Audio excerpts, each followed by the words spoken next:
आपण पाहताय प्राध्यापक डॉक्टर मच्छिंद्र सत्य यांचे लोकसंवाद न्यूज. सत्य जे तुमच्या समोर. संपूर्ण महाराष्ट्र राज्याला हादरवून सोडणारी एक अत्यंत भीषण आणि काळजाचा थरकाप उडवणारी घटना सोलापूर जिल्ह्यातून समोर आली. माळशिरस तालुक्यातील म्हसवड पंढरपूर मार्गावरील तांदुळवाडी गावाजवळ भाविकांनी भरलेले पिकअप वाहन थेट रस्त्याकडेला असलेल्या विहिरीत कोसळले. मिळालेल्या माहितीनुसार रांजणी गावातील भाविक सातारा जिल्ह्यातील म्हसवड येथे प्रसिद्ध सिद्धनाथाच्या दर्शनासाठी गेले होते. दर्शन घेऊन आनंदाने आपल्या गावाकडे परतत असताना माळशिरस जवळील तांदुळवाडी गावाच्या शिवारात चालकाचे वाहनावरील नियंत्रण सुटले.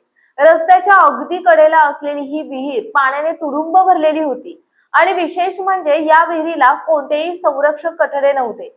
नियंत्रण सुटलेले पिकअप वाहन थेट या खोल विहिरीत जाऊन कोसळले. विहीर भरलेली असल्याने वाहनातील लोकांना बाहेर पडण्याची संधीच मिळाली नाही आणि 8 जणांचा बुडून अंत झाला.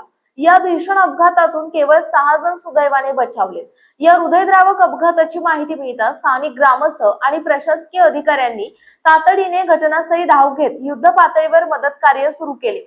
विहिरीतून आतापर्यंत 8 जणांचे मृतदेह बाहेर काढण्यात यश आले आहे. मृतांमध्ये 4 निष्पाप लहान मुले आणि 4 महिलांचा समावेश असल्याने परिसरातून अत्यंत हळहळ व्यक्त होत आहे. सध्या रांजणी गावावर संपूर्ण शोककळा पसरली असून नातेवाईकांनी एकच टाहो फोडलाय. जय भारत जय महाराष्ट्र पाहत रहा लोकसंवाद न्यूज.